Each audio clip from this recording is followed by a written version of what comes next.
Hello, hello, hello, and welcome in, everybody. Welcome to another episode of Up and In. I am, as always, Black Elmore, and with me, of course, is Chris Hackney. Hack, how you doing today, my friend? I'm good. I'm good. Ready to talk some baseball. We had a big week this week. A lot of news. You're damn right we do. We have a jam-packed show for you today, including division updates, injury news, some stats to throw at you. Also, Hack and I, for the first time, it's not going to be singing "Kumbaya" this episode. We got some tough topics to debate back and forth that we're totally on opposite sides of, so that's going to be fun to get to.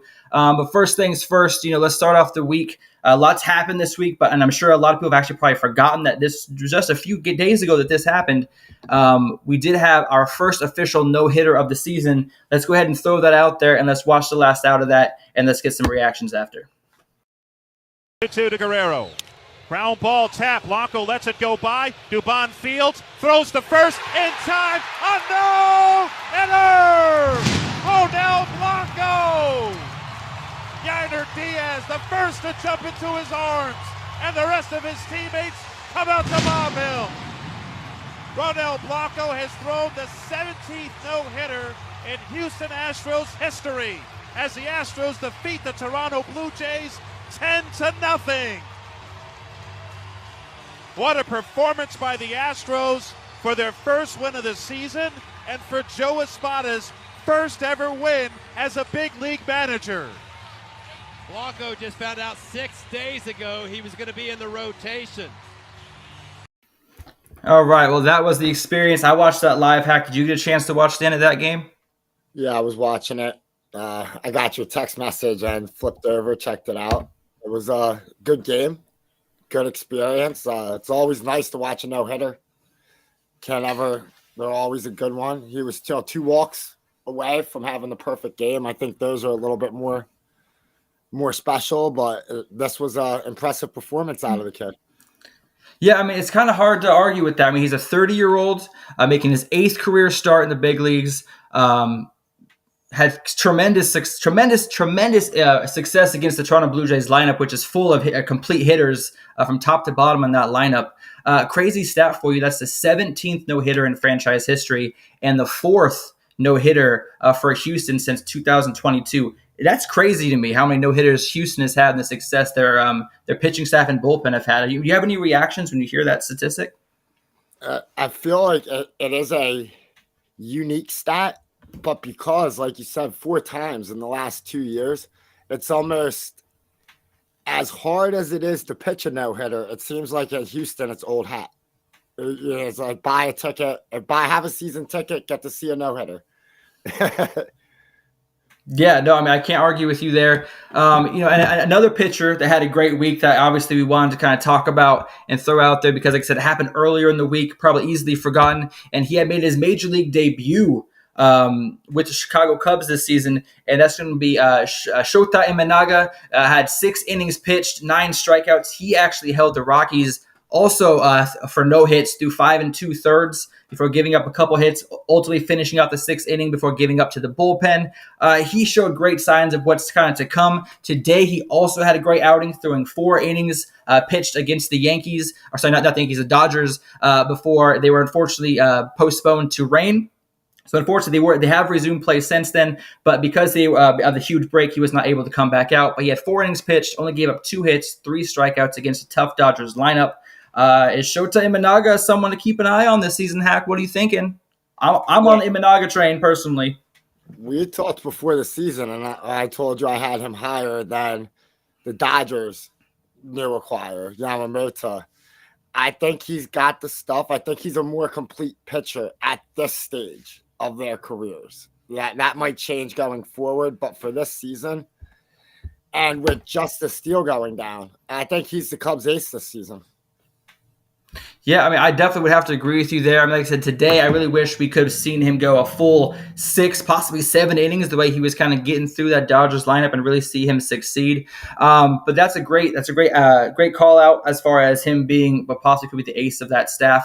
I was really hoping that this weekend fates would align and we get an Imanaga Yamamoto showdown. But unfortunately, they were 1 day off on the schedule from facing off against each other. I really wish we could have seen that yesterday. I think that would have been a great showdown to see, especially with the forefront of them being like basically like the faces of Major League this season, especially with the big contracts and them coming over. It's been really, really nice to see. But we won't talk too much about this. We're going to talk about them, bring their teams up here in a little bit. So we're just going to jump into our next topic, which, of course, is going to be looking at the standings, which we do like to look at every single week to kind of have an idea of where we're at in the season. We're going to follow through. And as always, we start with the AL East. We got New York in first place right now with a 6-2 record, obviously tied with Boston at 6-2. These standings are updated through yesterday's games, so outcomes from today are not updated, so there might be a little bit of difference to there. So don't bark at us too bad. But Hack, when you look at the standings for the AL East, is this kind of what you were expecting, or are some teams struggling that you thought might have a little bit of success at the beginning of the year? We're going to talk about one of the teams I think is unexpected later on, but I didn't expect the Yankees to be leading. I was expecting the Orioles, and I still think as good as the Orioles have done this year, there's room for improvement. And that's crazy to say about a 5-2 team, but after Burns and Rodriguez, their pitching staff has been pedestrian. It's very similar to last year, and that came back to bite them later on. And offensively, their starting outfield, Santander batting .212, Cedric Mullins 160, and Austin Hayes .089. I know it's early, and these are major league players, but in the minors for the Orioles right now, you have Heston Kjerstad and Kyle Sowers killing it in AAA, ready to take outfielders' jobs. And they can only get better with that. And everyone knows Jackson Holliday is balling out. And as well as their middle infield has done this year, it's hard to deny Holliday's talent, at least on the AAA level.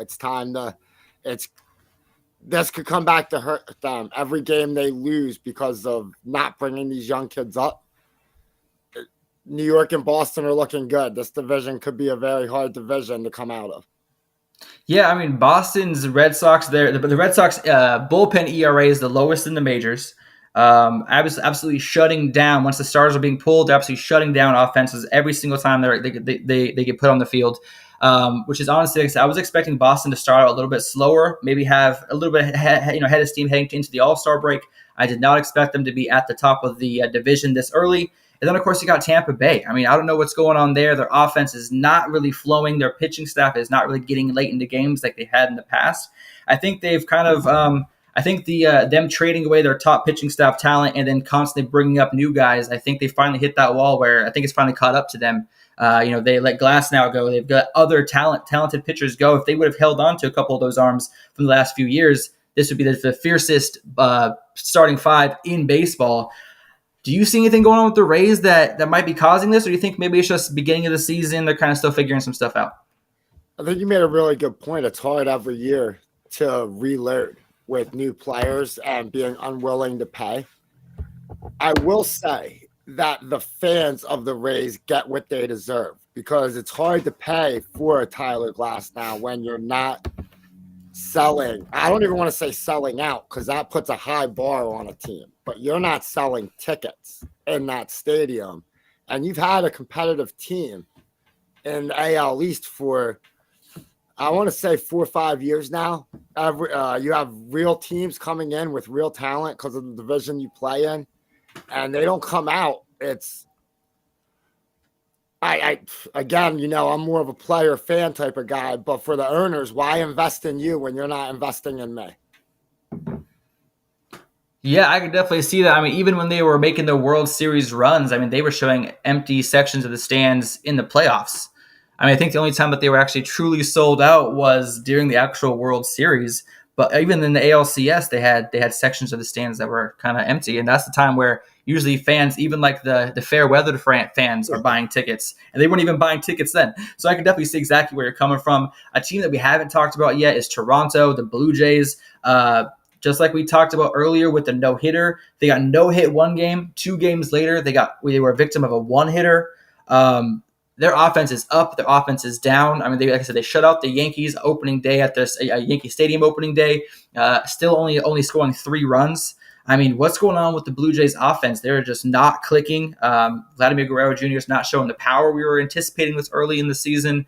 Do you think Toronto's kind of where they're going to finish by the end of the season, or do you think this is, again, just an early season slump?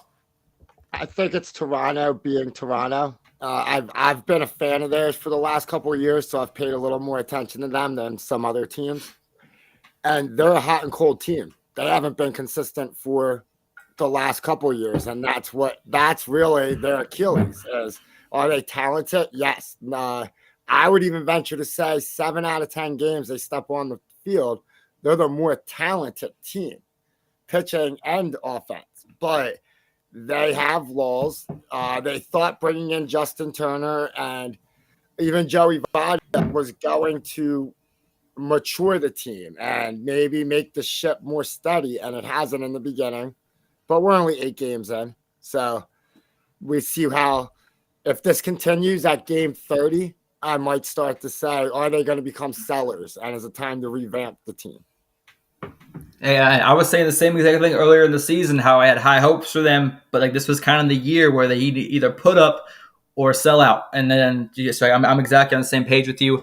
And don't worry, folks, we're not going to be agreeing this whole time. I promise we got some good debate topics coming up. But next up, we will be going over to the AL Central. Got a lot of surprises here. One of the teams that you've been kind of taking a look at, the Detroit Tigers, have been hot lately, not the last 2 days, and of being scoring 1 run against the Oakland Athletics over 2 games, getting shut out yesterday and damn near shut out today. But Cleveland leading the league in runs scored. I mean, Minnesota sitting at 500, kind of struggling with the offense. Kansas City coming out of nowhere. They won again today to pull themselves above 500. Their offense is starting to kind of show out. Chicago, they're in the dumps. We kind of expected that, but I didn't expect them to be this bad. Hack, talk to me about some of these teams. I'll mention Detroit real quick. They today in the last couple games against Oakland has shown the bad side of Detroit. When I look at their season, their pitching staff has been amazing this year. They're the reason they're 6-2. But offensively, the team has been challenged this year. Challenged is a good word for that. They right now rank 24th in batting average, 25th in runs, and 21st in homers. They don't have pop. They don't really hit, but they're finding ways to win. Gio Urshela is batting .381 for them, so he's leading their offensive charge whenever it comes. And Javi Baez at 154 is definitely cashing checks. We already knew he was going to do that. Though. We already knew that was the plan. Javi Baez is doing Javi Baez things. Like I say, he did have a big hit the other day against the Mets when they split in the doubleheader the other day. But I mean, Hack, are you worried? Like, is Detroit's hot start? Is it sustainable? They've lost 3 of the last 4. They're only plus one in run differential. Do you think that this is a Detroit team that's just hot right now, or this is a Detroit team that's going to be hot for a while? I think they're a team that's hot right now, but I also don't know if they need to stay consistently hot to win this division. Like when we look at like Minnesota without Royce Lewis, their offense, they have 2 batters batting over 300, and the rest of the team is batting. I believe the next highest is Byron Buxton, and he bats 271. So everyone's below that.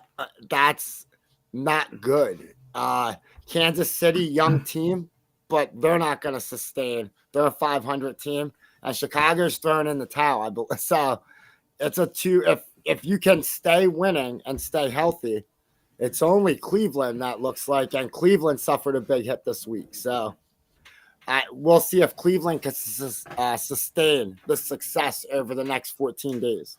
That's true. And I said, we'll talk a little bit more about Bieber here in a little bit, but you're right. Losing Shane Bieber is a huge hit, especially because in his 2 outings, he allowed no runs. And he's one of the reasons why the Guardians are plus 32 in run differential this season, and they lead the league in runs scored with 53. So losing a pitcher like that may not be the Achilles heel of the Guardians that we might think it is with the offense and how it's rolling right now. But Kansas City, they're on a 4-game win streak. They've won 4 games in a row. They're plus 19 in their run differential department. I keep bringing that up because early in the season, that's a really big teller while pitching is kind of getting settled. While some pitcher in cold weather in certain areas can affect the spin of balls and speed and how long pitchers go into games. So really offense is what I want to see early in the season. Pitchers will figure themselves out. So the fact that Kansas City is kind of getting their offense clicking early, I think is a good sign for what's to come this season. Are they a playoff caliber team yet? I see flashes of it, but I'm not quite sure yet. But they're going to be a fun team to watch. And when I look at games that are on MLB TV app and I'm seeing which one I want to watch, I'm not groaning every time when I see Kansas City available. I'm actually tuning in and watching. So that's a good product, and that's good for baseball. And just like I said earlier, Cleveland leading the league in run differential. Or sorry, not run differential, but runs is 53. Looking fantastic early. But yeah, I mean, the White Sox, here's a crazy thing about Chicago. Kind of, they are now 1-8, by the way. Like I said, I did these Friday nights, so I do apologize about a couple of numbers being off. But they've only scored 16 runs in 9 games. They've been shut out 3 times this season, and their best offensive weapon, Luis Roberts Jr., he's on the 15-day injured list or 10-day injured list, whatever it is. That we're going to talk about that here soon. So, what was that? I was talking to our social media guy, Petey, and he said Chicago, you can mark their downfall at when they hired Tony La Russa, and he destroyed that young locker room. And since then, the White Sox have been snake bitten. Hey, man, they got to find something. They got to do something to turn this franchise around. They did just make a signing. Who did they just sign? They signed Clevinger. Thank you. Yeah, they signed Clevinger back. Yeah. They signed Clevinger back. So maybe that might make an impact in their pitching staff. But if he's the same Clevinger from last year, I don't see how much of an impact that's really going to make. But hey, time will tell. So far this season, the AL Central, I think actually both the Central divisions have been 2 of the funnest divisions to watch in baseball. Winning games they shouldn't, winning series they shouldn't, putting up runs. They've been really exciting to watch. I'm excited for the rest of the season to continue with them. Hopefully they can continue that hot streak, and maybe 2 teams from the Central division can actually get into the playoffs this year. Who knows? But next up, we're going to keep this train rolling. We're going to hop into the AL West. And I don't know if there's any surprises here. I think my biggest surprise is seeing Houston so far down at the bottom. If I'm not mistaken, the updated standing is because Oakland won today and Houston lost. They swapped places. Oakland is second to last. Houston is now the cellar dweller in the West at 2-7 this season. Hack, what's the bigger surprise here? Oakland not being at the bottom or Houston being there? I think it's Houston being there.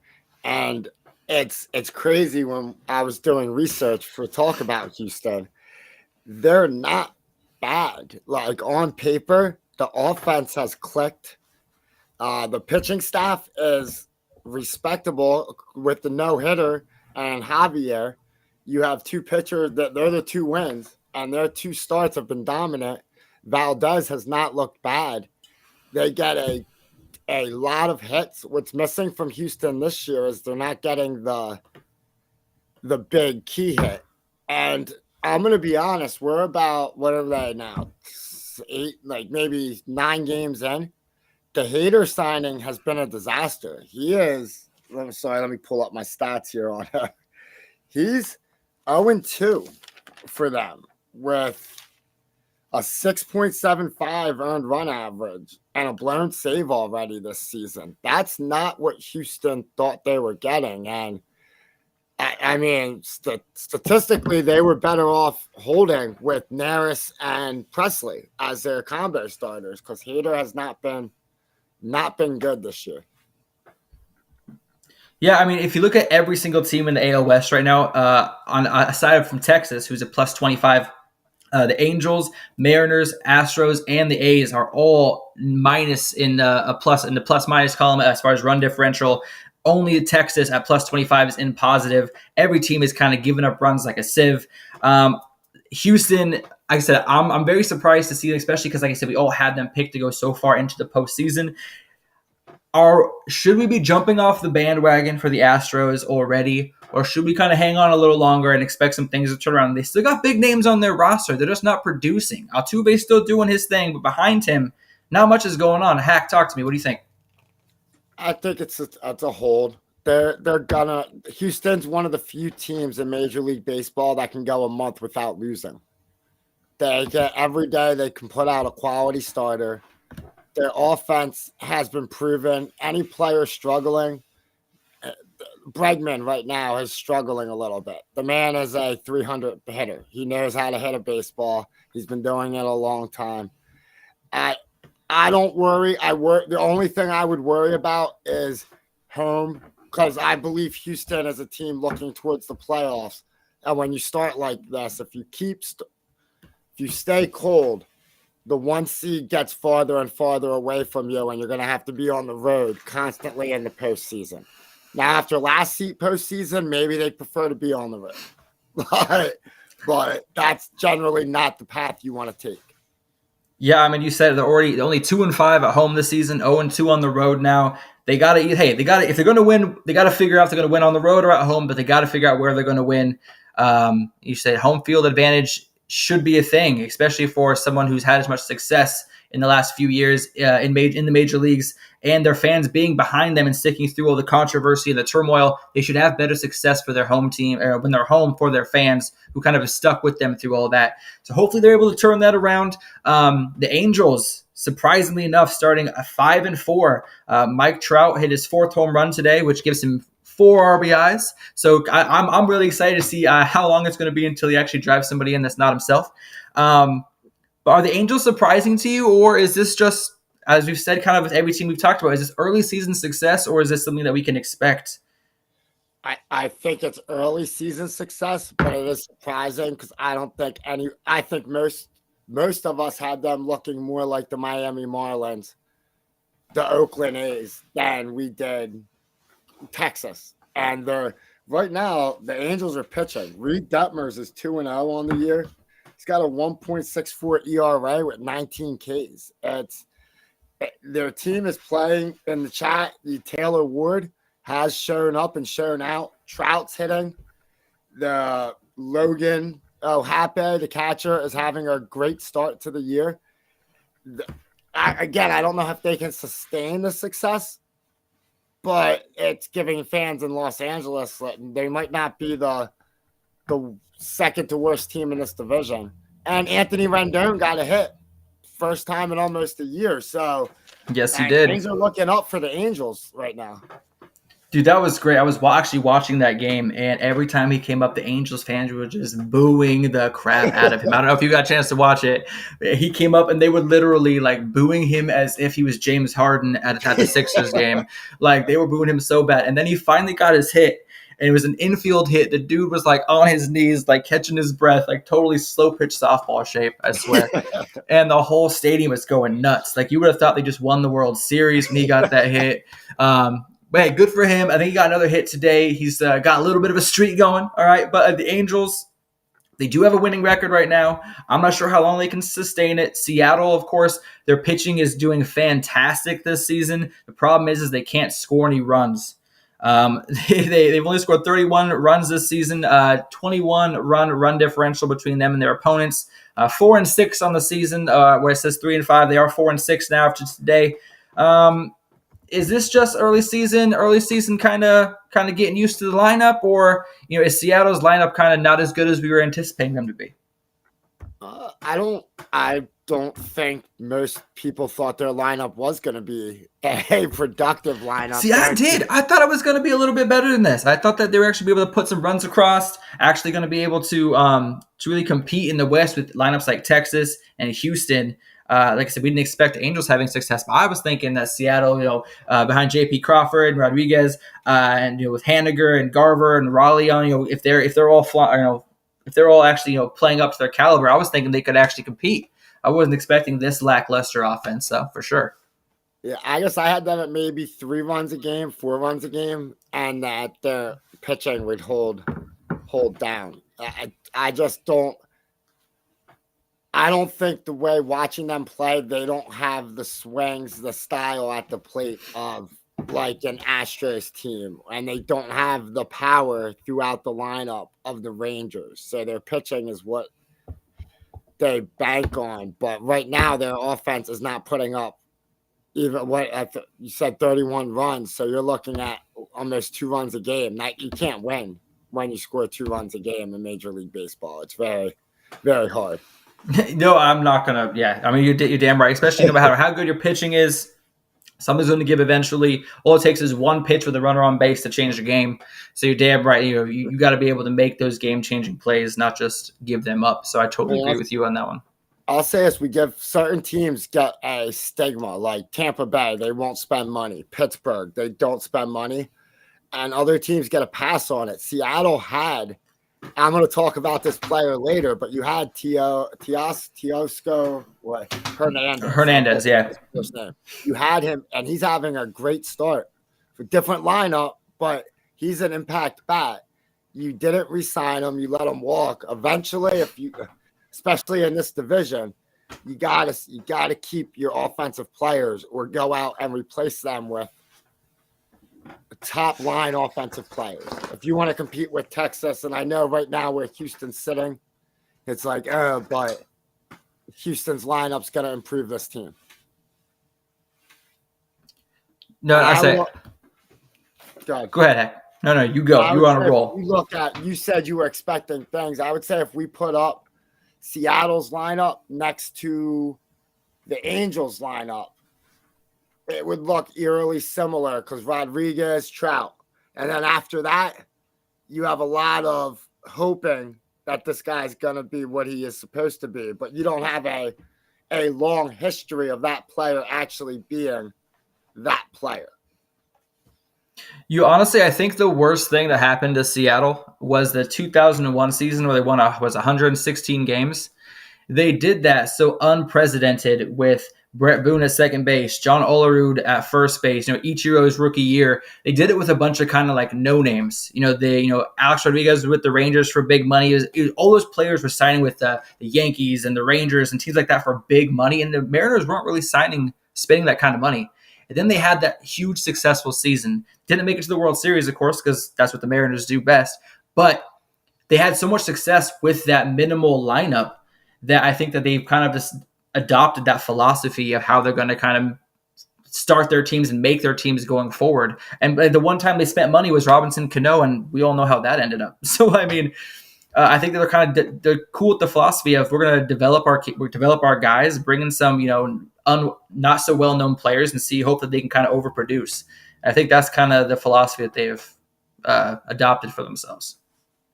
I would say that philosophy has worked in recent history with the Royals one time, and then they regressed back to what Kansas City has been known for. Hopefully, Bob gives them some new hope. But other than your franchise, the Giants and the Cardinals, there's no that I remember no teams that sustain success by finding the mid-level player and raising them up to champions. That is a very unique trait that literally only two cities in my adulthood I can remember having the ability. You can't name a big star. When, for instance, the example I gave, your Giants, when they had the best player in the game, they didn't win. They win when they have a collection of good players, not great players. And there's 32 baseball teams. 2 of them have found a way to sustain success in that lane. It's a very, very hard sell if I was a Mariners fan. I'd rather you spend money and try. That seems to be the way to win. No, and you're right. That seems to be what a lot of teams are doing these days is, hey, we spend money in the short term. Of course, Dodgers are an exception to that rule as they're spending their money in the long term. But a lot of teams are spending a lot of money for short term to get value now, and we'll figure out later. So we'll see how that will kind of all unfold itself. But what do you think, Hack? Should we go on to the National League, or do you think we should take a break and hit our 7th inning stretch? Let's do a 7th inning stretch. All right, perfect, folks. So we have 7th inning stretch brought to you by nobody. At least not yet, anyway. But for 7th inning stretch, we're going to jump right into it. We're going to talk about a couple major injuries that have happened this week, at least some updates that there is. An update that is not on here is Garrett Cole is officially going to be starting to throw this week. So that's something that's exciting to be talked about. Hopefully that will he was supposed to wait 9 weeks to start throwing. So the fact that he's throwing now, that shows that he could be here a lot sooner than the Yankees fans were fearing. So that's the good news for you guys there. But let's jump right into it. We got Trevor Story. He's getting MRI on his shoulder during the Angels game the other day. He made a diving play towards third base, playing shortstop on a Mike Trout ground ball. Landed on his shoulder funny. You could tell instantly the second he curled up in pain. It was a dislocation that, of course, was confirmed. So he is thrown on, I believe it's the 10-day injured list for now. Could be extended at a later point. But 10-day injured list right now with the shoulder. How do you see that impacting the Red Sox, Hack? I think it hurts them in name value because Trevor Story still has a solid name. But his on-field production the last couple of years has not really been anything to celebrate. So I think they'll be fine. They brought in Vic Grissom from the Braves in that trade of Chris Sale. So when he's ready, they have another young kid. Let me not butcher his name. Let me get the name. I believe it's Pablo Reyes in Boston. Hey, you did good. You did good on that one. They say he's not ready. I would argue that Story's been a 200 hitter, 214. So how unready can he be? Get some young kid blood in there and see if you can continue the success. It seems to be working. These young players are balling for Boston right now. Yeah, I mean, they definitely worth the risk. Now's the chance to attempt something. Obviously, I think them being in the race this early, them starting off as hot as they are, we'll see how willing they are to trust a rookie or someone from the minor league system coming up. Because obviously they want to stay competitive. They didn't want to let the Yankees get too far ahead in that race. So we will see how that works out. But moving on down the line, obviously we got Luis Robert Jr. He's placed on the 10-day injured list. What do you think is going on with him as far as the White Sox? Like, are they going to be able to kind of stay afloat without him playing in the lineup? If staying afloat is 1-2 wins, then yeah, they can stay afloat. I think they should trade him. Personally, they're not winning this year. I think he should trade him before he gets hurt. Seriously, because his injury history is not a good injury history. Yeah, I mean, he's on the 10-day injured list right now with the right hip flexor strain that he suffered legging out a double. He was taken out after that hit. Like I said, he has 2 home runs this season, 4 RBIs, which doesn't sound like too much, but when your team's only scored 16 runs and you are responsible for 4 of them, he's a huge part of their offensive output. But yeah, I hope he comes back as one. I have him on fantasy. It's like PD over here. He's saying that he's got 4 of these guys on his fantasy team, so my heart goes out to you, except for you're still beating me this week, so I don't want to hear about it. But second, he's just fun to watch. He's honestly the one guy who people are like buying in Chicago, the White Sox fans. He's the reason people are buying tickets. Like, the team is terrible, but let's go watch a superstar play. You know what I mean? Like, he's the guy kind of putting butts in seats. So I hope he comes back, he's healthy, and this isn't a sign of what the season is going to be the rest of the way for him. And obviously onto more. Thanks, Pete. Appreciate that. Onto more news. Bigger news probably. Shane Bieber to undergo Tommy John elbow surgery, out for the season. Dude, literally, he said he just pitched until it started hurting. Like, that's what he said. It was bothering him. He pitched until it started hurting. Dude showed out this season, in his 2 starts, giving up zero earned runs. He's somebody that, was on the tongues of people talking about potential Cy Young Award winners for this season. That's how well he started out this year. Hack, give me your opinions. Can the Guardians continue on? Obviously, they have some great young arms behind him. He was kind of the ace veteran. What do you feel like? The Guardians have a chance to kind of continue this pace, or will this hurt them? How much will this hurt them?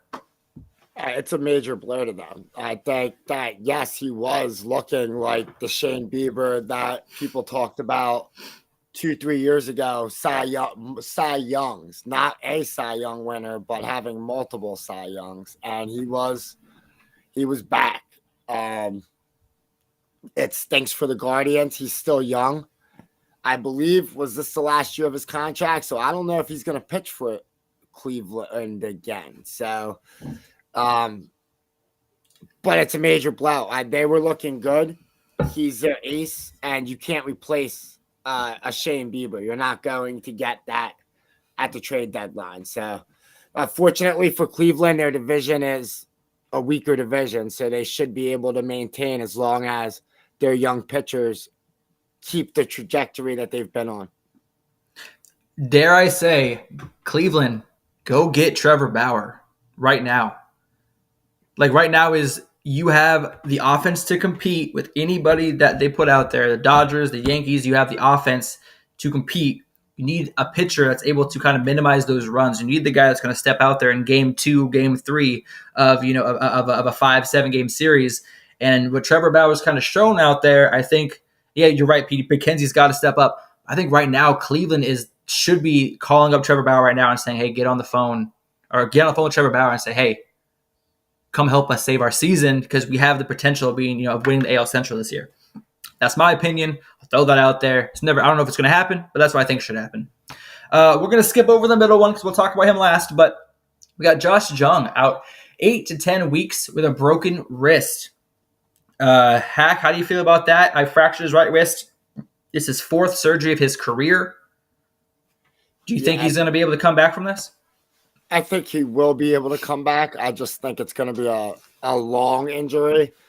Good thing for him, Texas is looking at the postseason, so I think he's going to be one of those players that I don't, because he's a good talent, I don't want to say people are going to forget about, but when you're not on the field for months, you start to forget that he's on that team, and then he's going to come back and they say 8 to 10 weeks. I think it might be a little longer. I'm going to say 3 months. So he comes back in 3 months, and it's a young, I'm not going to say superstar, but he could be a young star at third base, and he's returning to their team. I think it hurts them, but they can absorb this loss.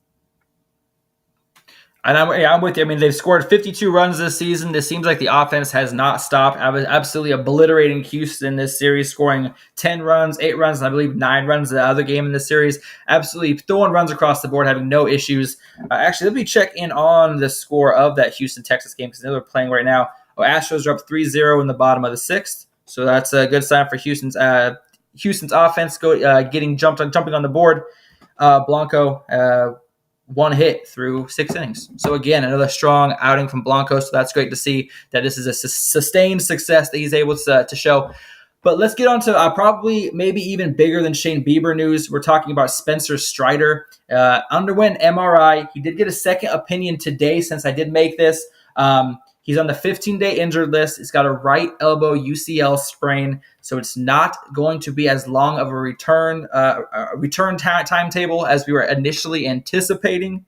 Good news for the Braves. Hack, are you surprised, or are you hoping that this is the truth and not just them kind of maybe throwing some light or shade on what's actually going on? Firstly, I disagree. I think his is the second. I think Bieber's the biggest injury because his team needs him. Atlanta can, as much as this pains me as a Phillies fan, Atlanta can adopt the Dodgers strategy with Strider, what they would do with Kershaw. I don't need you.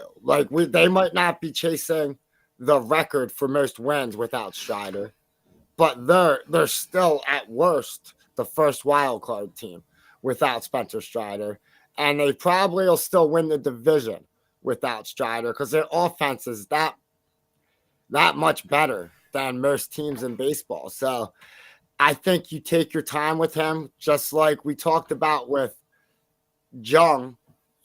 This team's looking at the postseason. You're not looking at you're not worried about the next 2 weeks, the next 2 months, the next 3 months. That's Strider. It stinks for him. He can't go after the Cy Young, but for their team goals, getting him healthy, if he's not going to be out for the season, if it's just an extended layoff, I don't think it hurts Atlanta too badly. Yeah, I was kind of watching the opening season game for the Braves and the Phillies when Strider was out there, and maybe you noticed it as well, but Strider didn't seem like his normal sharp self on the mound. I was thinking maybe opening day jitters. I was thinking maybe Phillies fans were really giving it to him. I saw some of the clips of what Phillies fans were, taunting him, when he was warming up, thinking, oh, maybe Phillies fans actually got to him, but he really wasn't throwing his best stuff. And then in the second game out, it was kind of more of the same. Arizona put 5 earned runs against him in 4 innings. Obviously, he came out early with ultimately the injury. But do you think that was possibly bothering him in the Philadelphia game and he tried to pitch through it? Or do you think he just had a maybe rough start to the season? I think it could be. I won't speculate on his injury. I think more so he doesn't like pitching in Philadelphia. He's been very vocal about what the fans and how they ride him. It's different here than other cities. So I think that might have been more at play than the injury. But I do think that something like that might be lingering, just not to a big degree on him. Okay. I think the bigger issue is he's been pitching more innings. Like as you're on winning teams and you pitch more games. Like what last season he pitched into October, and the following season he was into October. Like he gets 5-6 more starts than every other pitcher every season, like good pitchers do. And Petey here makes a great point that against his second game against, I already pulled it off. Who he was pitching against though, he was throwing 4 miles per hour slower than he was against the Phillies. So that definitely shows that he probably wasn't showing that elbow soreness against Philly in week 1. We are going to continue with the 7th inning stretch. This is going to be the next one is going to be the fun stuff that we're going to talk about. This is where we're going to really kind of get into some debate topics. Here are the kind of the 5 biggest news from the week. We're going to throw out some easy stuff first. Obviously, Steven Strasburg has officially announced his retirement from the game of baseball. I think he could have done this a couple of years ago. He hasn't been in the game since 2022, but he has officially announced his retirement. Hack, are you sad to see him go? Are you happy that the dilemma is finally over? Were you hoping to see him pitch again? I mean, what's your opinion on this? Well, one, I think you buried the lead. That now makes Anthony Rendon the worst contract in baseball. So he's got that. I think it's good for Washington. Hopefully he can come back as an ambassador, some kind of token front office role because he's their best player of all time. He's their champion. He's their best pitcher. I just hope now that the baseball part's behind him, they can find a way to come back and honor his legacy as it should be in Washington. Yeah, I mean, 3.24 career ERA, 113 wins. I mean, dude absolutely had some great seasons, all with the Nationals, 13 years. Had some great years, including a season going 15-6 in 2012, 15-4 in 2017, and of course 18-6 in 2019. With a 3.32 ERA, being one of the best pitchers in baseball that year. Honestly, I loved watching him. I kind of grew up. He was a little bit older than me, so I was really into watching college baseball. When he was in there, he was one of the first guys that was truly like throwing 100, 101 miles an hour. That was really like mainstream. You know what I mean? Like he was the guy that was like, oh my goodness, Steven Strasburg threw 101. Did you see that? Like we were kind of like hopping on YouTube and like checking out the clips. So it's really sad to see him retire. I honestly didn't realize, and this ages me, that he'd been in the league for 13 years. So I wish him the best. I hope he still gets. I'm sure he's still rolling in his own money that he's got. But hats off to him for a great career. He has officially announced his retirement. In a little bit other news, we got Blake Snell making his season debut this Monday night against the Washington Nationals. Thank you, appreciate that. But making his start Monday night against the Nationals. I think that's a great team for him to start the season off against, obviously without the preseason, just throwing simulated games. The Nationals starting lineup is pretty much a simulated game, just slightly better than your second string lineup of your second string players. So I think it's a great game for them to throw him out there against. I'm glad they didn't throw him out there against the Dodgers or the Padres.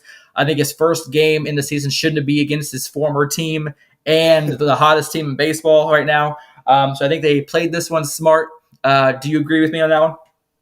Yeah, you couldn't have asked for a better matchup. I mean, maybe Miami, but this is good for him. Lets him come in. I haven't seen, more. This is your team. Is he on a pitch count for this game? Yeah, he's looking between 70 and 75 would be ideal. He would like to go more than that, but he's kind of eyeing that. So we're probably looking at maybe 5, maybe 6 innings, depending on how well his stuff's working and how quickly he can get through in the first couple innings is really going to tell how late he's going to go into the game. But yeah, 70 to 75 is the limit. Obviously, unless he's absolutely mowing him down, 80 would probably be the max we'll see him throw on Monday night. Who is he throwing against? That's who I want to know. So playing the Nationals Monday, here we go. And they're playing at home, which is fantastic. And he's pitching against Trevor Williams. Not a bad matchup. Trevor Williams is a great pitcher in his own right with a 3.36 ERA this season. But I think, like I said, this is a game the Giants are going to win. I think starting him against them is a great plan. I think it'll probably be two or three starts before we really see him getting to the 90 pitch count. But that's something I'm really excited to see. And Giants fans are already getting the World Series tattoos going. So you know it's official. But we're going to jump into kind of some more serious news. We're going to start off with, what do you think, Hack? Should we start off with the Yankees, Oakland, or Shohei news? What are you thinking? Let's start small and build up. We'll go with Oakland. All right, perfect. So Oakland A's, up in the upper right-hand corner there, you do see a picture of a stadium there. That is a minor league stadium located in West Sacramento. That is where the Oakland Athletics, or should I say the Sacramento Athletics, they're not going to be rocking a city, so they're literally just going to be called the A's.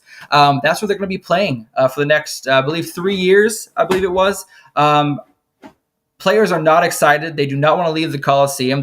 Even though Coliseum has some old, kind of outdated facilities, they would still much rather play there than this minor league stadium. Hack, what's your opinion of this move? I mean, this is absolutely crazy.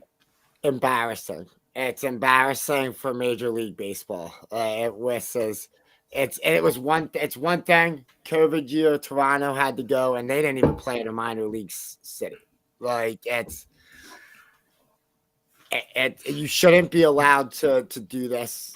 Again, I was talking with Petey, and it's embarrassing that you can run a franchise into the ground and still make money at the end of the year.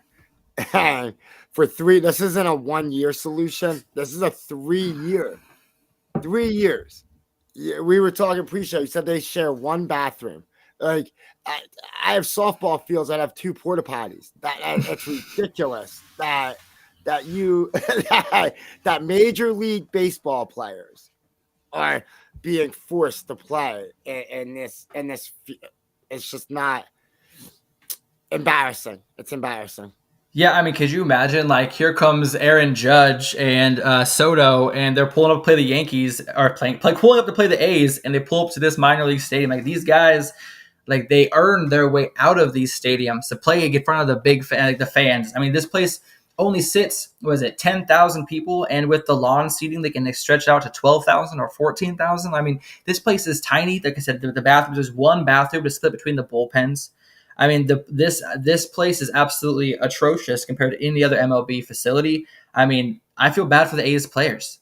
I mean, I hope that fans fill this stadium, not for the sake of the owner, but for the sake of these players. Like, being able to play for something, like, they earned the ability to be at this level, and they're playing for. I mean, they could play for bigger fan bases at high school games. I mean, it's absolutely insane. It's going to set their franchise, but it's 3 years that you don't get a free agent. The only people that will sign there are players that are forced to sign there, and they're only signing there to showcase what they can do to get out of there. Yeah, so if I was in Vegas watching this happen, knowing that this is the team you're bringing me, no thank you, sir. No thank you. Well, funny thing is, the city of Oakland has actually petitioned the city of Oakland petitioned Major League Baseball for one of 3 things to happen. And they're letting Major League Baseball decide, but here are the 3 options. Option 1, a 1-year exclusive rights to solicit ownership for a future expansion team, which means that they get expansion team when the next time they vote to have one. Oakland gets the team. All right, so that's the first option they've given.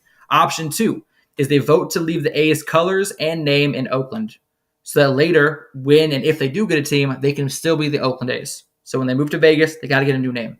None of that A's BS. That's ours. It stays in Oakland.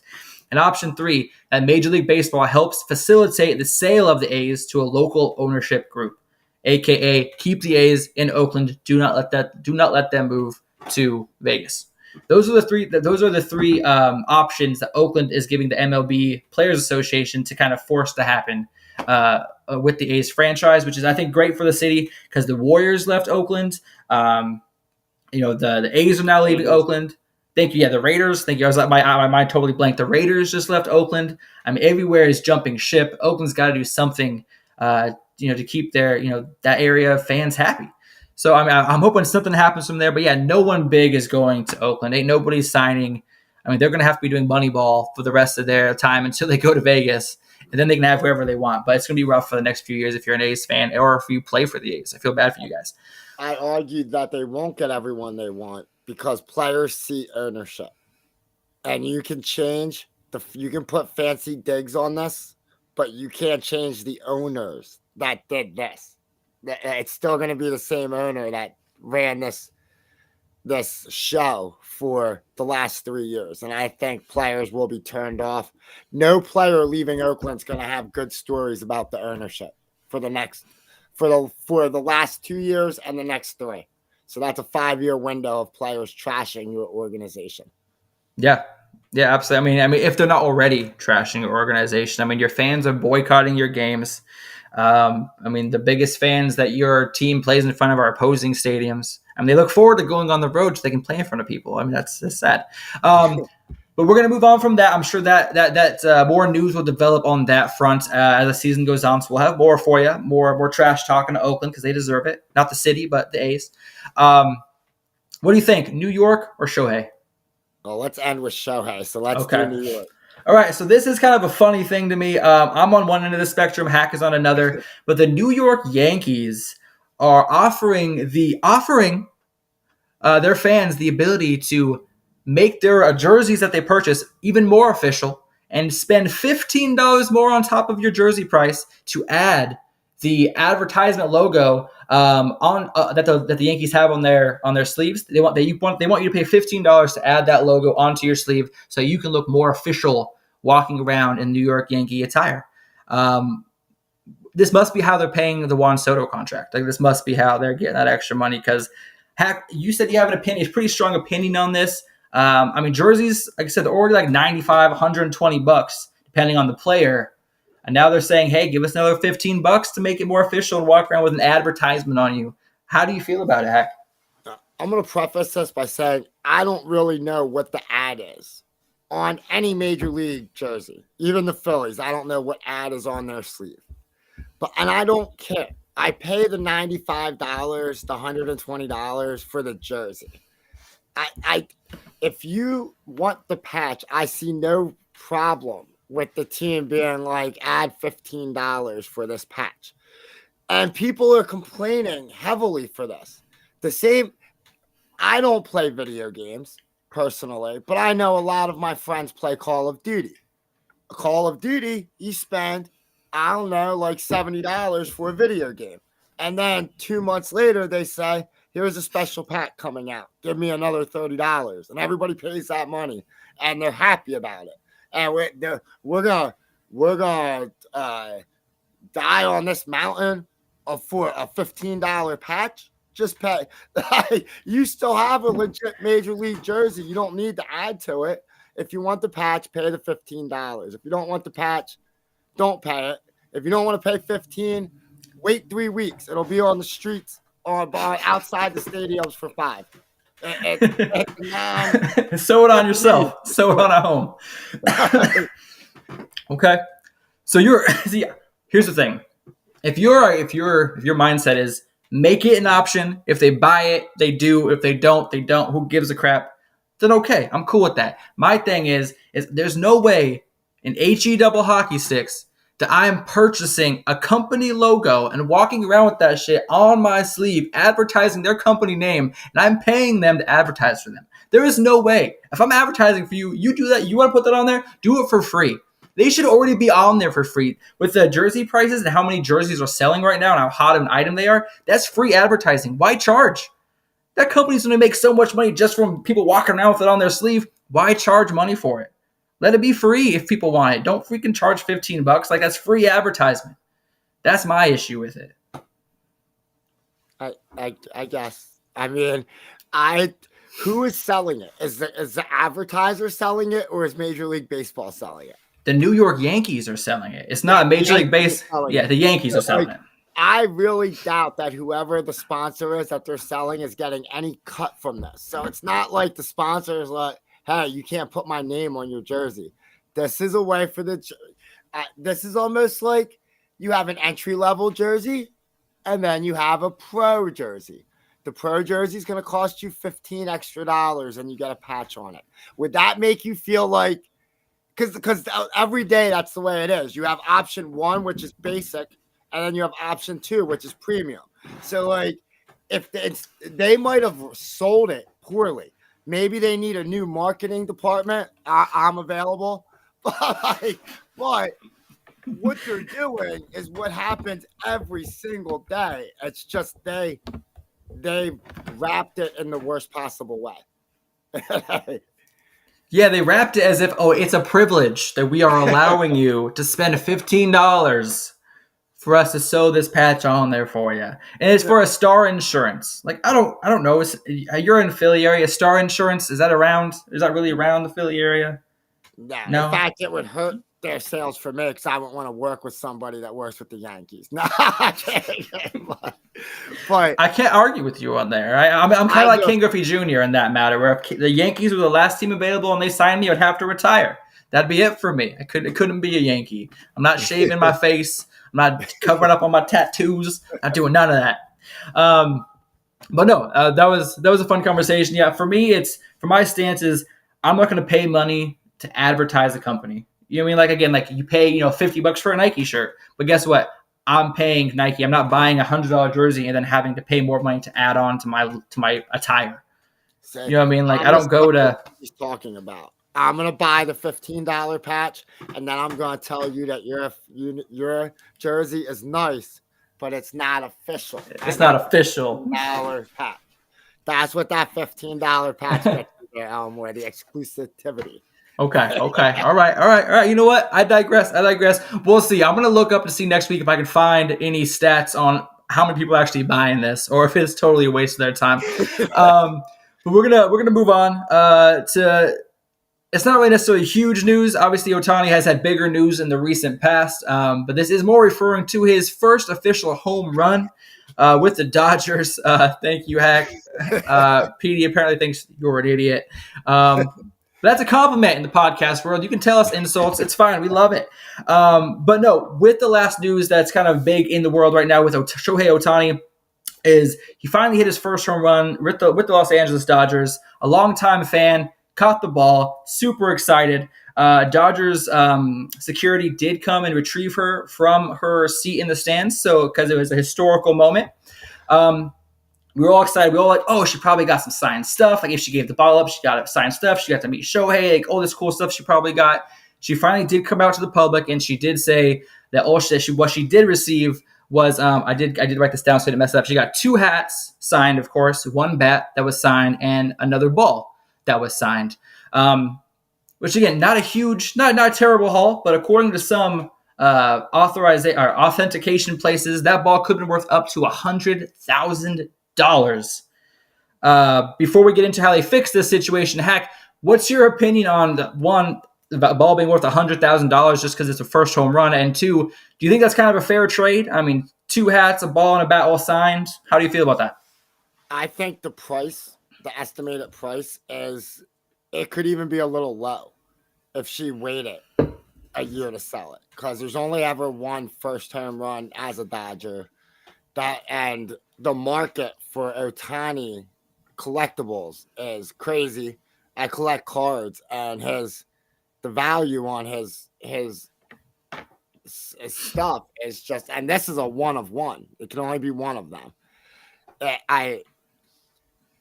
It's embarrassing what they offered. If the situation and her husband, I've read articles where they say they were separated and felt almost bullied into giving up the ball, almost like you're not.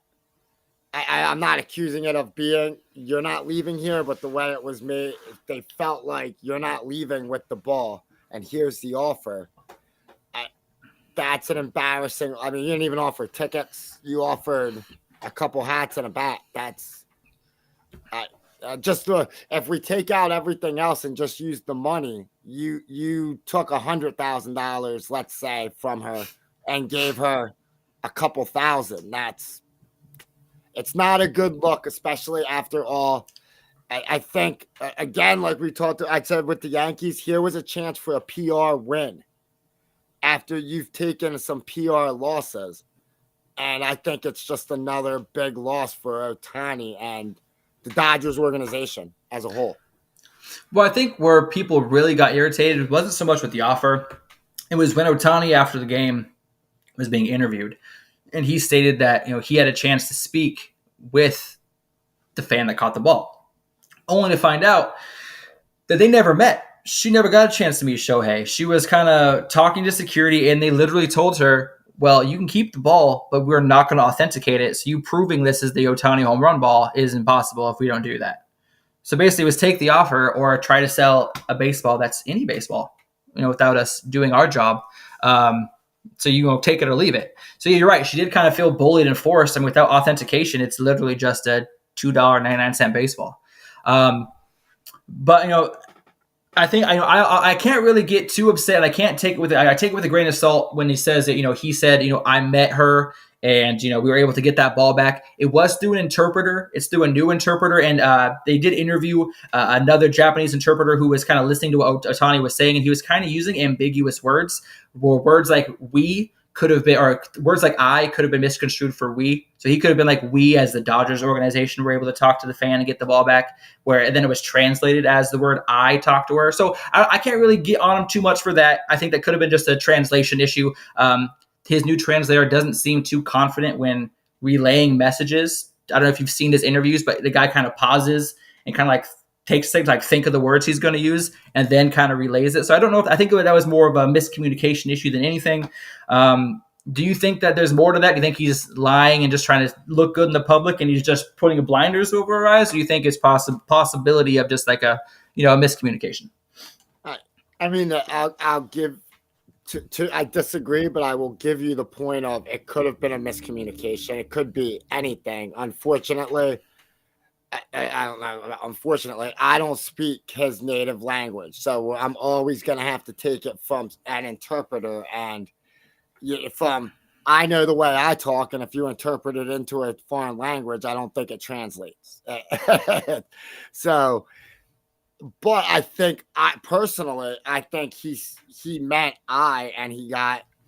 I don't want to say caught in a lie, just caught again in a story that. Trying to make himself look better. And I don't blame I don't think it's a malicious thing necessarily. I think it just shows that sometimes he's apt to tell stories where it minimizes how he looks bad.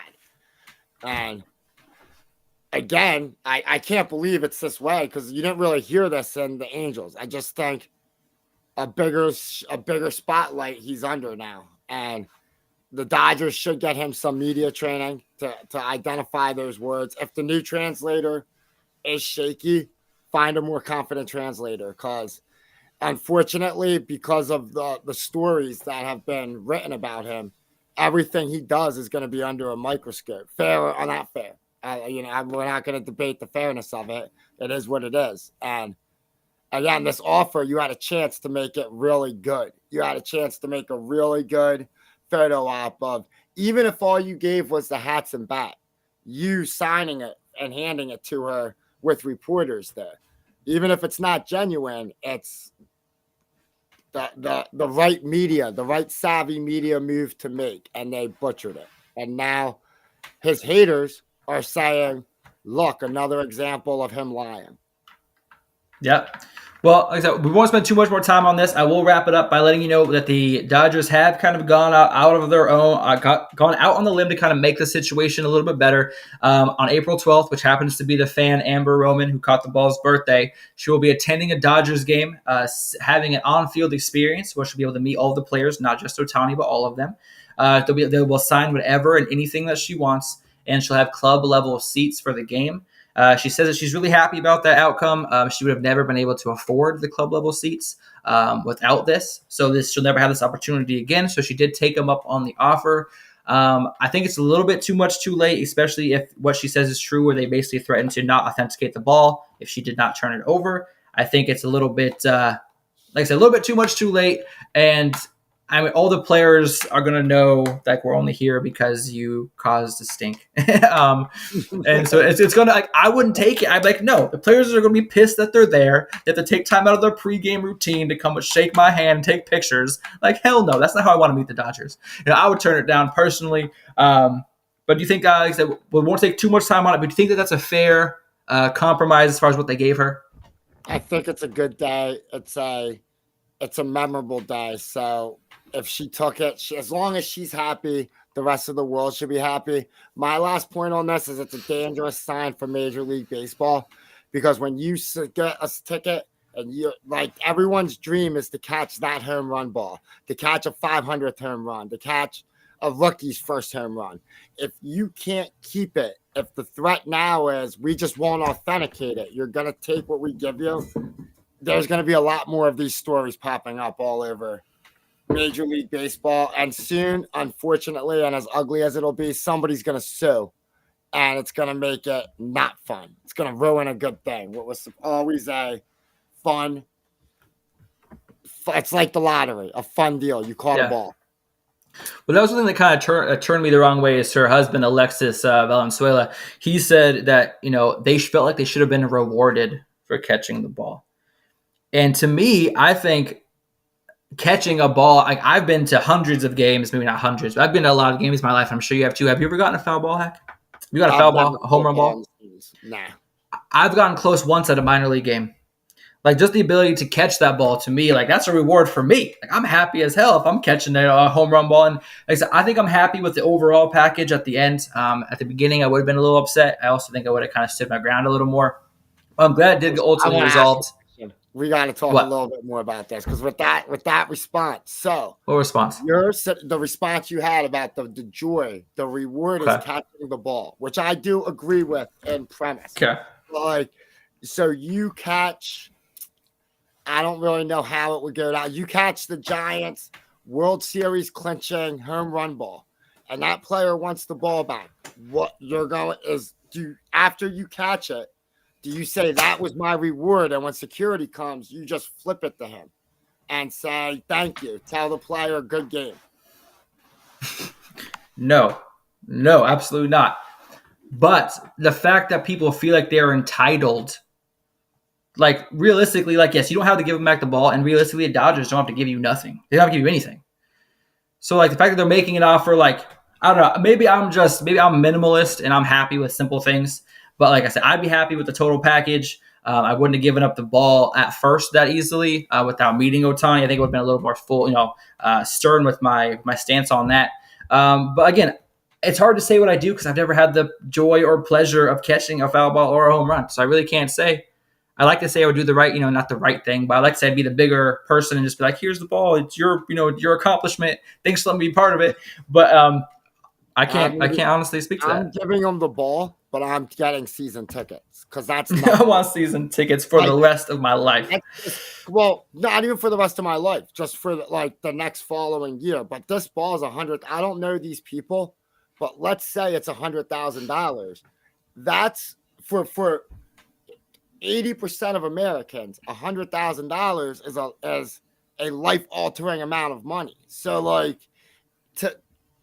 I understand the point of it's not a reward, like you didn't earn it per se, but you caught the ball. It's like people don't win the lottery ticket, but if you have the lottery ticket, you win. So sure. I understand. I think they're just I wouldn't demand 100,000, but you should walk away feeling as good as the player feels about getting the ball back.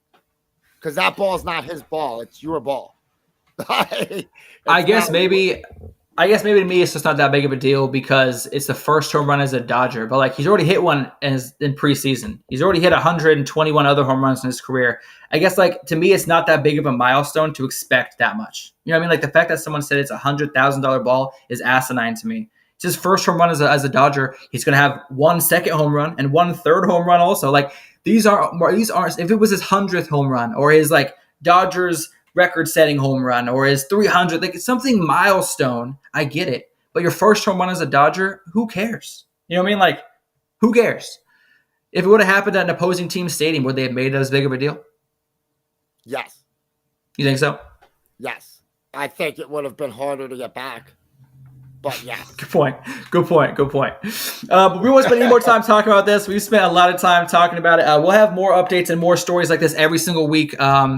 Just kind of random news facts throughout the day, from throughout the week. We're going to keep on. Next up, we are going to finish up our 7th inning stretch with you.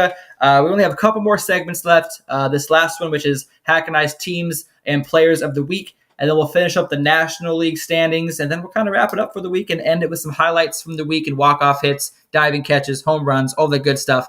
But without further ado, Hack, we're going to jump into players and teams of the week. We're going to start off with you. I would like you to tell me who is your offensive star of the week that you want to signal out this week. My offensive star of the week is, I'm going to butcher his name again, Teoscar Hernandez. Teoscar Hernandez. Dude, we got to have a segment every week where Hack tries to say some of these names, and we'll give you scores. The fans will give you scores based off of how well you said it. 1 to 10. That's a new thing. Hack tries to say. That's what we're going to do.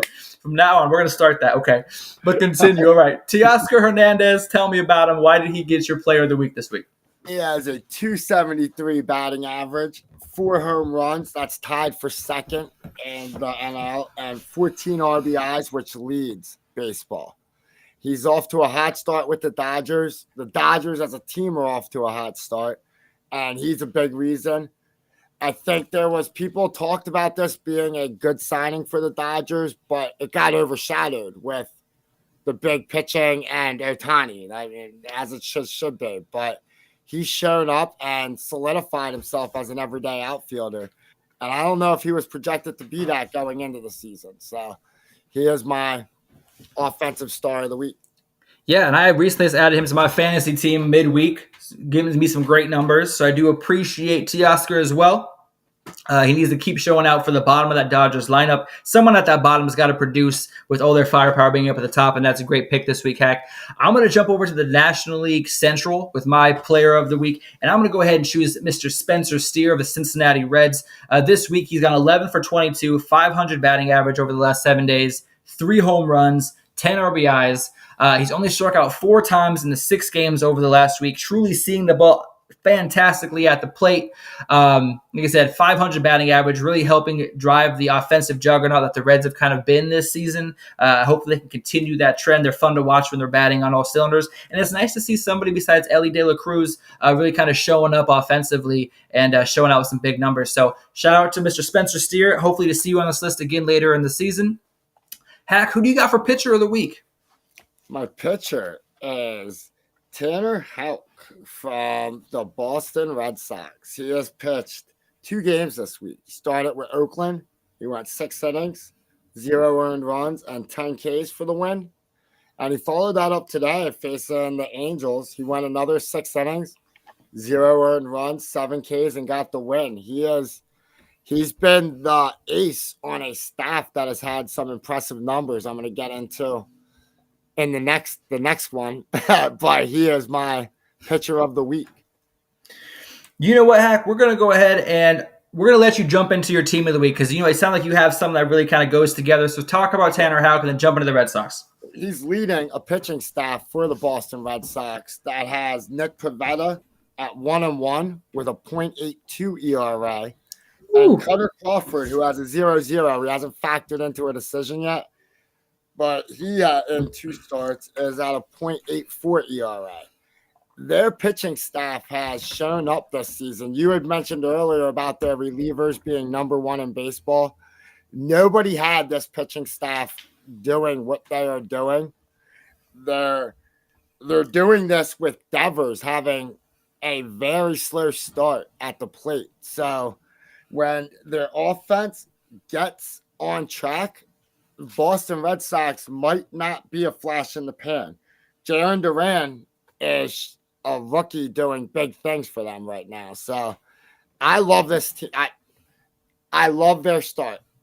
It's nice to see unexpected, and it's nice to see a big market team return to prominence. You know, I think the best thing to call out about the Red Sox also this season is they've given up the second fewest amount of runs at 24 this season, and every game they've played this year has been away from home. So they've got a 7-3 start to the season, all on the road. So, like, just wait till they actually get back to Fenway, get those crazy Boston fans, and really get the season rolling for them. I mean, sky's the limit. Like I said, if they can start 7-3 with road games, especially during rough weather times, where you're away, staying at hotels, traveling on the road, like not really getting good night's sleep, and you're able to do 7-3. Let's see what they can do when they're home, get a warm home cooked meal, get to sleep in their own beds at night, see what they can really kind of get going with the Red Sox. But for me, I'm gonna jump over to my pitcher of the week.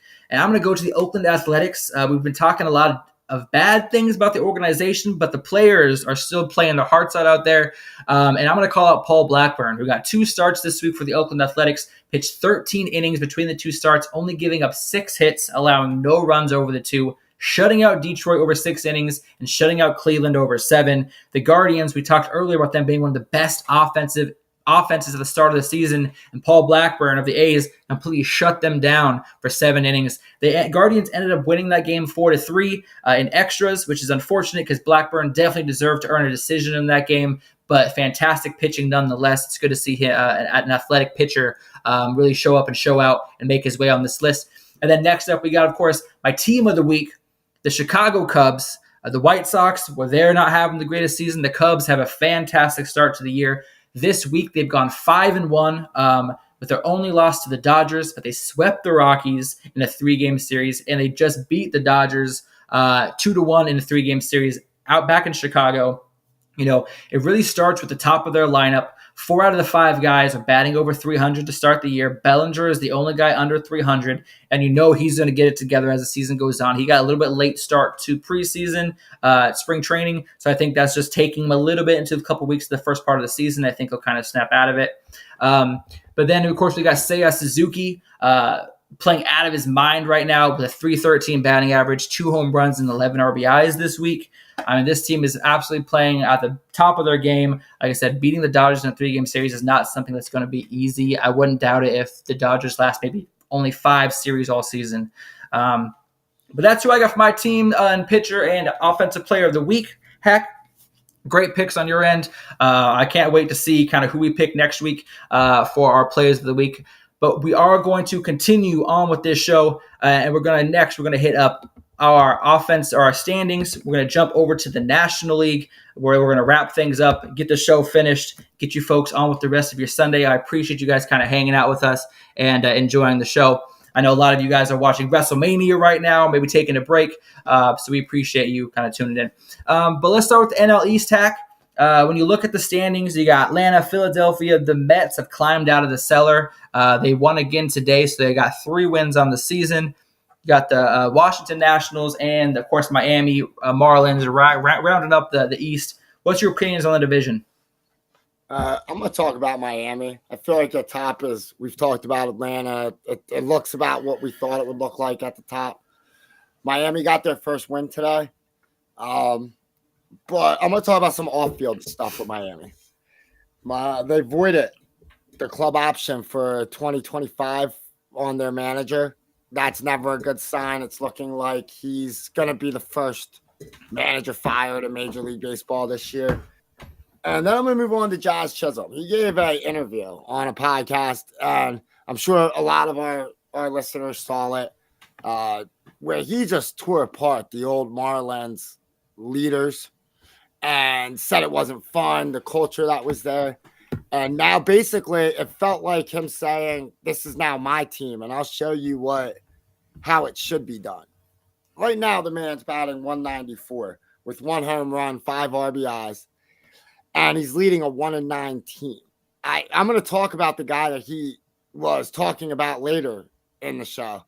But if this is Jazz's leadership, the Marlins might want to think about resetting leadership. I pain to say that because I like him, but you can't make those comments that you made and then show up and show out with this like this. You got to do better. Nobody said they had less talent than Washington, and Washington looks like a far more competent baseball team. Hey, I talked high about the Nationals in the preseason show, so you're not gonna hear anything from me as far as the Nationals' capabilities. Obviously, they were able to pull out one today against Philadelphia to avoid the season sweep. And Philadelphia is kind of doing what Philadelphia does at the beginning of every year, wouldn't you say? I mean, they kind of start off a little slow, they get hot, and they kind of slow down before the All-Star break. And then as soon as the All-Star break passes, they're like a freaking rocket ship to Mars on a one-way trip to the playoffs. That's kind of how the Phillies have been over the last few years. Are you kind of seeing the same thing where they're starting off a little slow with a little bit of a rocky starts, or are you seeing anything different that kind of worries you this year, or are you kind of still confident like you have been the last few? I'm still confident. This is the Phillies. I would argue the last 2 years they haven't started out hot. It's always the same thing. Complain like you mapped out the path.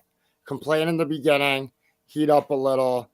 It's gonna turn June, and Schwarber's going to hit 15 to 20 home runs in that month.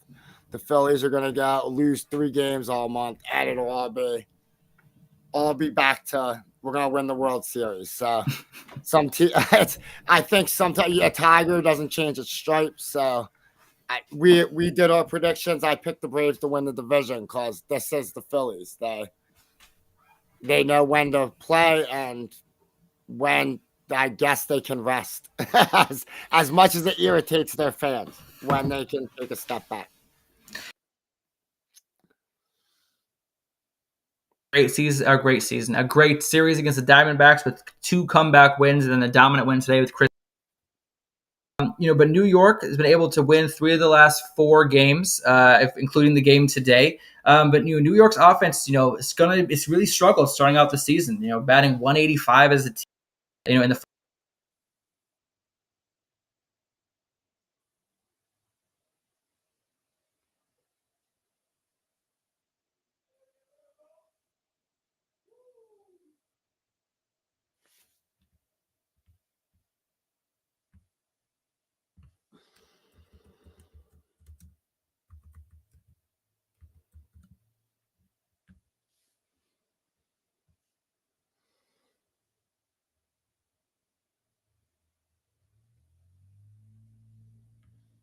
All right, let's keep this talk about this division.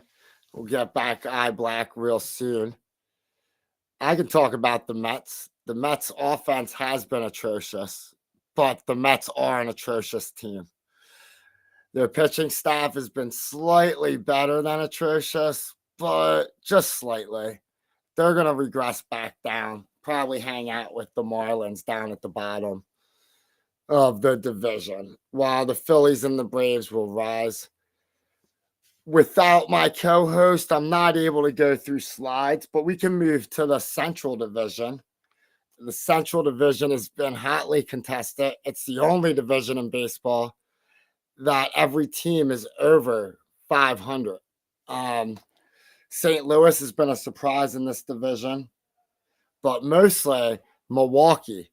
Milwaukee was expected to be middle of the road, if not a rebuild. What's up? I'm back. My bad. Well, we had a power surge. Turned off my Wi-Fi. Okay, we're good. It's been happening lately a lot.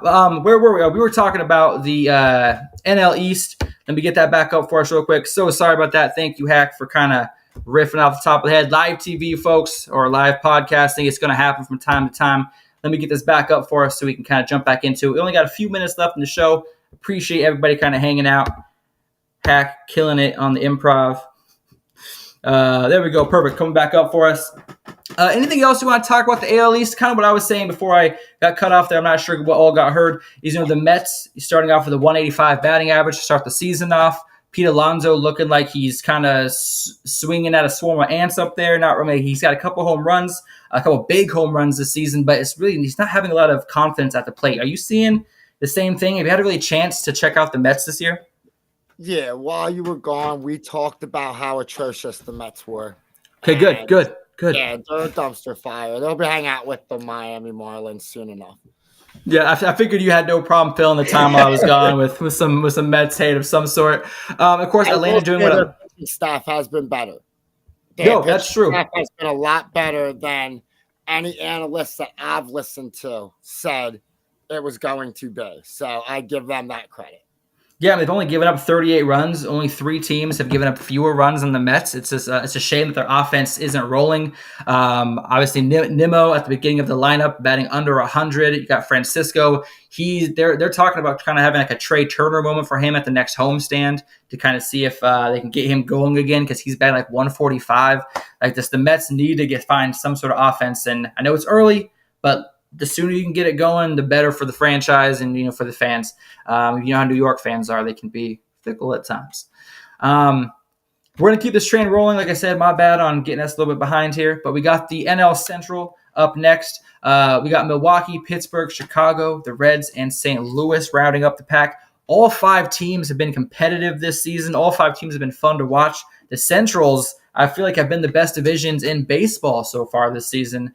Hack, are you surprised by anything on this list? Because I'm definitely not surprised, at least by Pittsburgh. I'm surprised by Milwaukee. I said in the break, every team's over 500, the only division to do this. Milwaukee was expected to be down where St. Louis was, especially after trading Burns, the injuries to Woodruff and Williams. And instead, Freddie Peralta stepped up, shown he's been an ace for them this season. The rookie Jackson Chourio he's living up to the hype. He's setting. They're a real good team this year. Yelich seems to be back. The Contreras, yeah, he does come in and catch. Yes, he's over 300. Willie Adames is over 300, and Bryce Terang leads the team with a 348 average up the middle and on the corners. They have been a pleasant surprise, and I don't know if you had a chance to watch any of their games, but watching these guys play, it doesn't look like it's a flash in the pan. This is the one of the early surprise teams that I'm pretty confident in saying they're going to maintain this level. I do think an injury that we didn't talk about in the injury report, I think it's Jacob Junis is out 15 days with his right shoulder. Because of the trades they made and their prior injuries, their pitching staff is really shallow. So it'll be interesting to see how they cope with this loss. But they've been really good and offensively better than I think most thought. I got to see their opening season against the Mets. Their offense looked absolutely on fire. Christian Yelich had a great start to the season. They absolutely destroyed the Mariners today. I mean, their offense, when it gets going, it can really go. And like you said, this is why they really weren't. People were kind of like, why are they letting Corbin Burns go? I mean, why are they letting their ace? Why are they letting him get away so easily? But look, they have Freddie Peralta. Maybe that's why they weren't worried about losing Burns, because they had somebody sitting there that they knew was going to be their next ace of their staff, and he's kind of really showing them who he is. Like you said, the Central, all the teams are about at 500 or better. And obviously the Cardinals lost today, which put them at 500, Marlins' first win. But besides the Cardinals, everybody is positive in the run differential. So this division is really starting off hot, putting up runs early. Pitching is showing out. I'm hoping that when the Central divisions are competing like this, it'll make the playoff picture even more exciting towards the end of the year. So this is good for baseball. I'm hoping that both Centrals can kind of keep this momentum going. We're going to jump to the last division before we kind of end the night for us with some highlights and some clips like that. This is, of course, the NL West. We got the Dodgers sitting in first place with a 7-3 record. 8-4 record.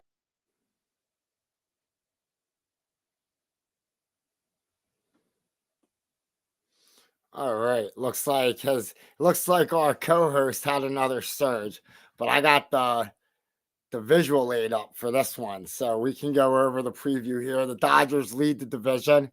Arizona's had a rough start to the season, but weathered it. Their offense had that explosion for one game, and it's regressed a little bit since then, but they're still putting up some good numbers. My co-host had talked earlier in the show. San Francisco is getting their ace on the mound, Blake Snell, Monday, so they're excited for that. And then we have what our social media guy Petey calls the worst franchise in baseball, and I'm inclined to agree.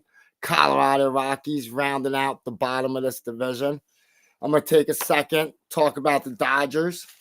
They have been great this year. That offense has lived up to the hype.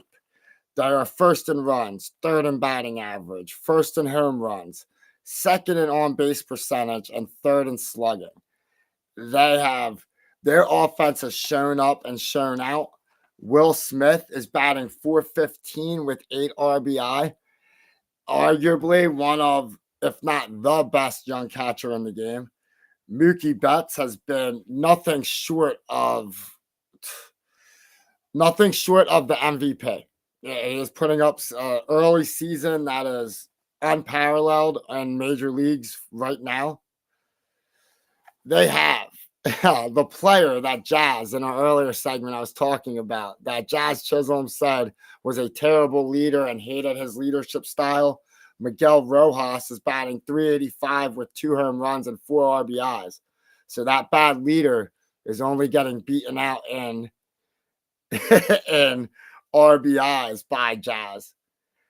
On the mound, Tyler Glasnow has, since the rough opening start, has been lights out. He has 2 wins, .318 ERA, and 15 Ks. I have him as my Cy Young winner. Hopefully, some of you out there do too. And Evan Phillips has come in from nowhere and solidified this bullpen with 3 saves, giving up 1 earned run. This is the best closer the Dodgers have had since Kenley Jansen. Oh, my co-host is back. iBlack, what do you think about the AL West? Well, first off, I'm my bad, guys. Every time I try to pull up the NL West slide, it just keeps shutting off my internet. I don't know what's going on. I apologize about that. Again, Hack, thank you again. With the NL West, honestly, the Padres are my kind of team that I'm kind of keeping an eye on. They really are kind of up and down as far as they're offensively going right now. The Dodgers, of course, are hitting on all cylinders with Yamamoto having a fantastic start Saturday against the Cubs, their 1 win in the series. I think him kind of finally finding his groove and kind of getting going in the right direction. I think that makes the Dodgers even more scary. Mookie Betts is really staying hot. Freeman, for Freddie Freeman is Freddie Freeman doing Freddie Freeman things. Ohtani is starting to get his power numbers up. 2 home runs in the last 4 games. The offense, besides, like I said, they were shut out today, 4-0 by Imanaga. But I mean, the offense is rolling. They're going to have off games here and there. Beating them in a series is going to be tough. The Giants are excited to see Snell come up on Monday and get his first start against the Nationals. So we'll see how that kind of impacts the team. If they rally around having the excitement of Snell, and the fans are going to be excited. So we'll see if we can kind of rally off that. And then the Rockies, obviously playing in Colorado, they have that's their home stadium. They had a great rally, had a walk-off grand slam, which we'll see here in a second in the highlights as we wrap up the show. So the Rockies, like I said, they have enough in them to really play spoiler coming down to the end of the season. Playing in Colorado, obviously, with the ball flies well there. But listen, the NL West is kind of the Dodgers and then everybody else fighting for second place. The Diamondbacks have lost a tough few games against the Braves, especially after being ahead for 2 of the games and then losing late. So the Diamondbacks got to figure out, like I said, as they had one of the stronger bullpens, they need to figure out some way to kind of shore it up on the back end to kind of not allow comebacks, like the Yankees had, or comebacks like the Braves had. Those are that's a tough schedule to start your season off. But this is the time we want to see your relievers and your closers kind of shut things down. So hopefully they can get back on the right track. But I think the NL West is kind of going how I expected. The Giants start off a little slow, the Rockies to be the Rockies, and the Dodgers to kind of dominate. I just wait for the Dodgers to kind of hit their slump, and hopefully the Giants can make a push for the NL West in the playoffs. I agree. I think it's been played out pretty close to what everybody thought it would. I think Arizona, when I can't wait to see Jordan Montgomery come play for when he makes his start. I think Snell's getting his start Monday. The next one I'm looking forward to after that's Montgomery, see how that shores up that pitching staff. But the NL West, just like a lot of these races, I think it's a great thing for baseball. In no division did we talk about, wow, this team looks like they're going to just destroy everybody. And the Dodgers have their law. I don't know which one, but there is 3 legit contenders waiting for the Dodgers to fall to come nip at their heels. So it's going to be a great summer. It's all like it always is for baseball. No, absolutely. It's been a There's been a bunch of drama to start the season: bench clearing brawls, betting scandals, home run scandals. I mean, teams leaving cities. I mean, we're only a couple weeks in. Telenovelas couldn't write better scripts than the drama we've seen to start this season. But thank you so much, everybody, for Hack. Do you have any closing thoughts that you want to throw out there, like Jerry Springer does, or can we jump into highlights and close this week's show out? I think we have a great week coming up. Enjoy it. Watch some big games. Hopefully, we get some big moments. And like you said, I think the biggest moment's going to come Monday when we watch Snell debut. That's the highlight. So everybody watch that, and we'll be talking about that on Sunday, good or bad or indifferent. Absolutely, and I appreciate everybody hanging out with us. Throw comments in the comments. If you have anything you want to add or anything you want to see next week, go ahead and throw them in there. We're going to close out this episode with just 2 minutes of highlights, walk-offs, diving plays, home runs, all that good stuff. So again, when life throws you up and in, make sure you throw some eye black in and take a hack, put that shit in the parking lot, and we'll see you guys next week. Take care. Do something cool? No. Well, I'm going to do it anyway. One, and that's in the air. Launched down the line. Will it have enough into that corner? It is gone! Yelich, a high drive. Way back into right. Goodbye! To left field. Gurriel back. Off the wall. And just like last year, Atlanta walks it off. We say that we are. You were lost in the stars. Right center. Myers, snap, roll. McCann, left side, base hit. Mountcastle ties it. Mullins will win it. I'm driving that. Mississippi Racer riding out. We'll stop burning, strike the match. Mississippi Racer riding out. Red light, green light, red light, good night. Red light, green light, red light, good night. That's a try. Left field deep. McCormick back. Red light, green light, red light, good night. Red light, green light, red light, good night. Time to chill, don't sweat it. My driving overdrive, this is overtime. Let me finish mine. You don't see the signs, but every line I see is the finish line. I've been working real hard, but work only get you so and fall. See my mindset is on my progress. Every foot I take is just another step. They say practice makes perfect, but aren't you perfect? If you always practice, I'm just trying to give you ideas how different thinking makes you accomplish. Like walking on the moon. You believe it or you don't. I will never choke. One in on the wheel, one in on the shift. Like addicted smokers, I will never quit. Push me to the edge and I'ma fly on out. Push me down the path and I ain't crying loud. Got a lot of things playing on my brain. Got a lot of people saying it's okay. Guardian angel helping me escape. Lying is Harper to center. Benson extends. Will Benson on the tumbling guy made the play. Turner tags. The Fraley flip in. Line drive right field. That will do it. Or should do it. Here comes the throw. Henry Davis is safe. Praise to Johnny Roger in 11 innings. Strikeout for Diaz to end it. Mississippi Racer riding out. Red light, green light, red light, good night.